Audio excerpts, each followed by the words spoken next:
né? Existem vários salmos. Você sabia que existem salmos que são proibidos pela igreja? Não. Não se pode usar na liturgia.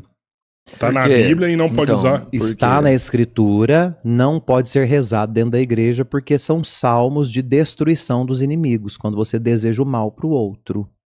Então foi retirado da liturgia, Uhum. não se reza dentro da igreja, mas faz parte do contexto bíblico.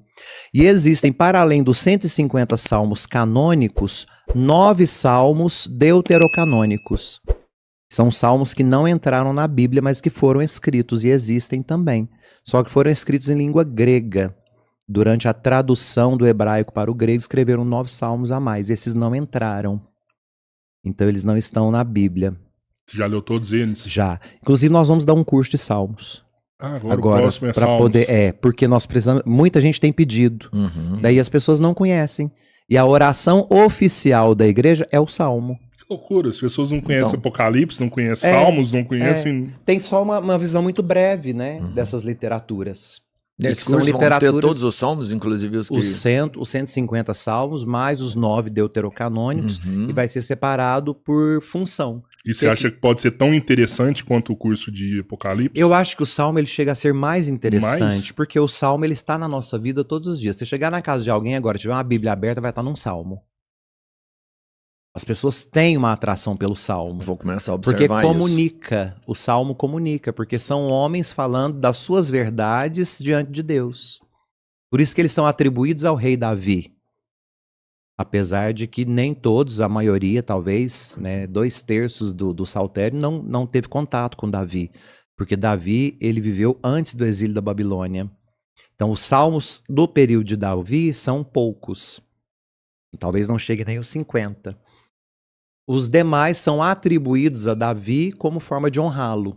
Uma homenagem feita póstuma a Davi. E são criações de grupos sapienciais, artísticos, que compunham os salmos. Como forma, inclusive, de louvar a Deus ou de manifestar aquilo que eles sentiam por meio da música. Porque os salmos são músicas, são cânticos. Então o salmo ele escreve inclusive com qual instrumento ele deve ser tocado, para dar já o som e a ambientalização que ele transmite por meio das palavras. Esse foi feito para cordas, esse foi feito para sopro, esse foi feito para o oboé, para esse instrumento, para aquele. Todos os salmos têm uma indicação. Porque cada escritor sagrado, no tempo em que escreveu este salmo, ele o compôs como os grandes ícones da música escreveram as suas composições. Os salmos eram compostos dessa forma, também por escolas literárias. Como tem aí as escolas musicais, né? Quando você pega um Beethoven, um Mozart, um Schubert, você tem ali como que eles escreviam as pautas. Os salmos foram compostos assim É também. bem como se tivessem cifras ali. É como se fosse uma partitura. Como se fosse uma partitura.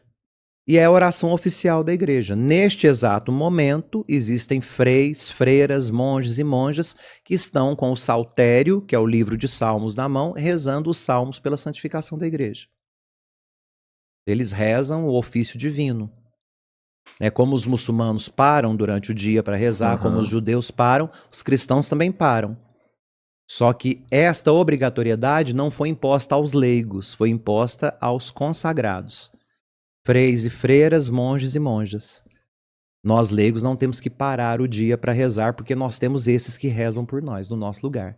Os judeus e os muçulmanos não, eles têm que parar para rezar. Sim. Mas na igreja a gente não tem um horário, porque eles têm um horário específico, né? O deles é sempre no horário do sol ali. Eles têm as horas do dia, geralmente são de 5 a 6 horas divididas durante o dia. Reza-se os ofícios, que nós chamamos de ofício. Os freis e os monges. Isso. E as E freiras. as freiras e as monjas. Eles rezam.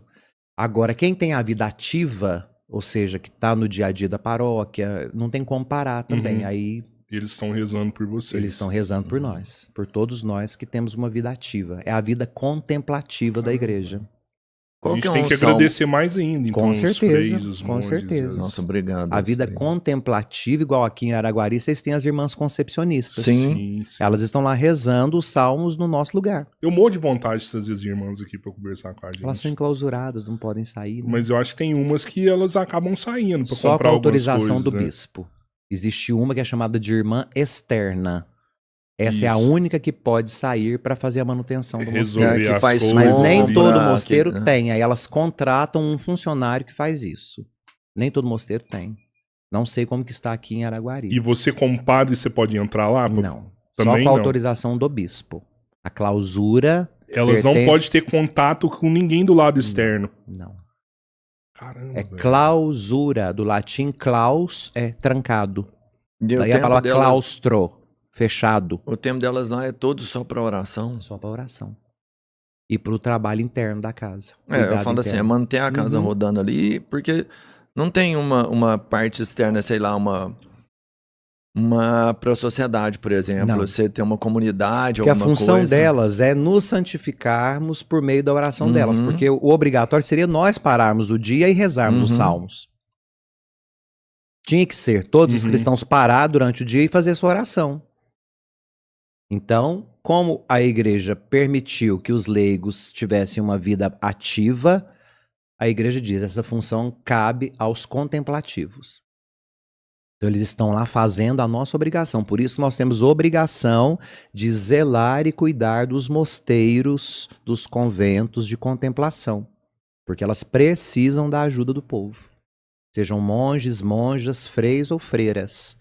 Que vivem em clausura, vivem fechados. Eles não estão ali simplesmente porque eles usam um hábito diferente, uma roupa diferente. Eles estão ali santificando as nossas vidas, fazendo o que nós deveríamos fazer, mas o tempo não nos deixa.